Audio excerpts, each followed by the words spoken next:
Live TV, सच सबसे आगे।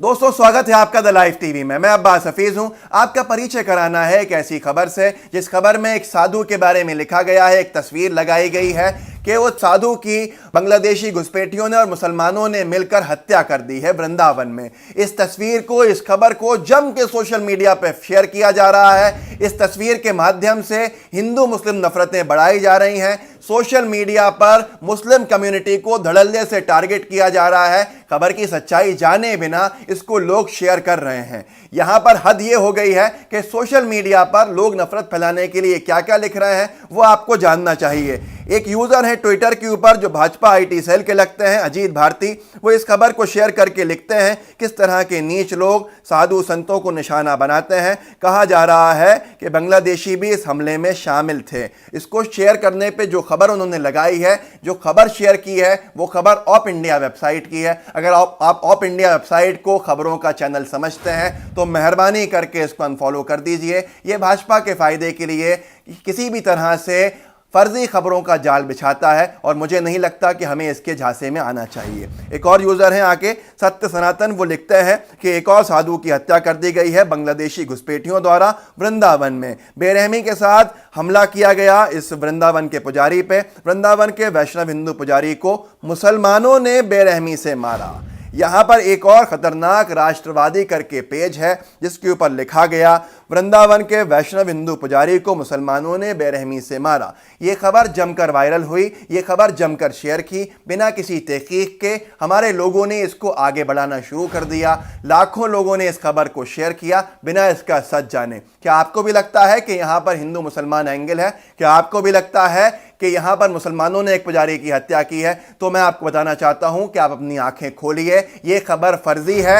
Alt news जो एक वेबसाइट है, फैक्ट चेकर है न्यूज़ एजेंट न्यूज़ की, और उसने अपनी खबर दी है, उसने अपनी रिपोर्ट दी है कि यह पूरी तरह से झूठी खबर है। बल्कि दो गुटों के अंदर आपस में साधुओं की लड़ाई थी जिसके चलते एक साधु ने दूसरे साधु को बेरहमी से मार दिया। पर यह खबर जम के वायरल हुई। हम किसी की बात नहीं मानते, हमको तो ऐसे अनभक्तों की बात माननी होती है। तो यहां पर बड़े दंगे होने से रोकने के लिए मथुरा पुलिस को हस्तक्षेप करना पड़ा। ट्विटर पे आकर अपने वेरीफाइड हैंडल से यह खबर का खंडन किया कि जो खबर आप पढ़ रहे हैं, जो बांग्लादेशी एंगल जो इसके अंदर है, यह सरासर झूठ है, फर्जी खबर है। और हमारी बाइट यह है, उनकी बाइट आपको सुनाना चाहते हैं, जो उनकी आधिकारिक बाइट है मथुरा पुलिस की, वो सुनिए। ये वृंदावन के गौड़िया मठ का है। ये इमली तला परिक्रमा मार्ग वृंदावन में पड़ता है।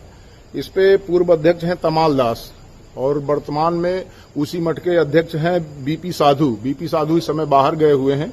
तो बीपी साधु के ही अनुयायी या उनके शिष्य हैं जिन्होंने तमाल दास जी के साथ मारपीट किया है, जिसमें जो मेन अभियुक्त था सच्चिदानंद को पकड़ लिया गया है। और ये एक गोविंदा जगन्नाथ ये अभी फरार हैं और इनको भी पकड़ा जाएगा। अभी कोई तहरीर नहीं आई है, जैसे तहरीर आती है मुकदमा लिखा जाएगा और सभी गिरफ्तारी की जाएगी।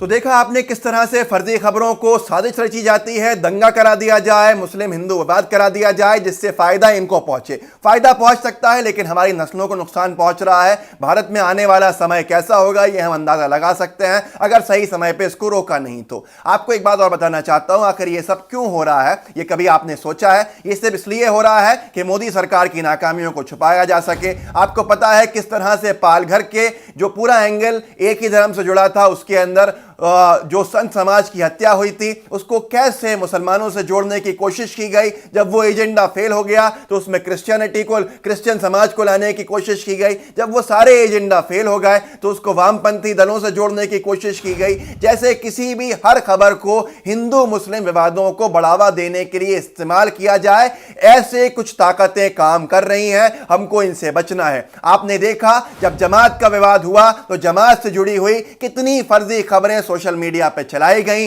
जिन खबरों को बार बार थानों ने Mumbai police, UP police, Delhi police ने जिनका खंडन किया, पर फिर भी थूकने वाली खबरें, झूठी खबरें हमारे बीच में लाई गई, जिससे कि हम एक दूसरे के दुश्मन बने, जिससे कि हम एक दूसरे के खून के प्यासे हो जाएं, आपस में लड़ते रहें, मोदी सरकार से कोई सवाल नहीं करे। मुझे लगता है हम सबको अब जागना चाहिए। अगर हम इस सबको नहीं रोकेंगे तो हमें समझना होगा कि हम किस तरह के भारत निर्माण के अंदर साथ दे रहे हैं। अगर आप भी झूठी खबरों को बिना तहकीक करे शेयर कर देते हैं तो यकीन मानिए आपको नहीं पता होगा, लेकिन कहीं ना कहीं नफरत का शिकार होकर कोई किसी की हत्या कर सकता है।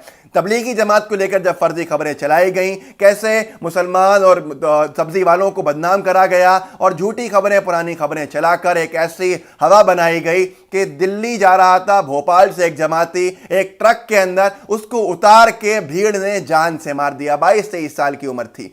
क्या हम ऐसा भारत की कल्पना करते हैं अपने बच्चों के लिए? क्या हम ऐसा भारत बनाने के अंदर जा रहे हैं आगे, जहां हमारा सड़कों पर निकलना एक दूसरे के डर से मुश्किल हो जाएगा? अगर आपको लगता है कि ऐसी खबरों से बचना चाहिए तो मेहरबानी करके ऐसी कोई भी खबर शेयर नहीं कीजिए। पुजारी से जुड़ी खबर, जो दूसरे पुजारी ने जिसको जख्मी किया था उसको मुसलमानों का बता दिया और ऐसे नफरतें फैलाई गई। सही समय पर मथुरा पुलिस ने इंटरफेयर करके, हस्तक्षेप करके एक बड़े विवाद को होने से रोक दिया। अगर आपको लगता है कि हम जागरूकता का काम कर रहे हैं और आपको लगता है कि हम इनको एक्सपोज कर रहे हैं और इनको एक्सपोज करना बेहद ज़रूरी है, तो हमारे वीडियो को शेयर कीजिए, हमारे चैनल को लाइक कीजिए, सब्सक्राइब कीजिए, बेल आइकन दबाइए, जिससे कि आप कोई नोटिफिकेशन मिस नहीं करें।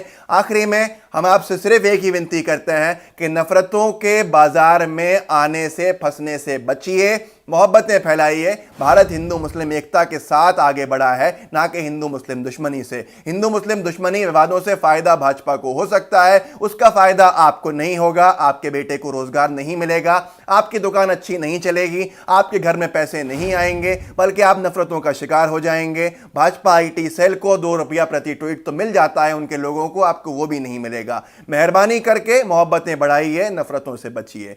जय हिंद, जय भारत। लाइव टीवी, सच सबसे आगे।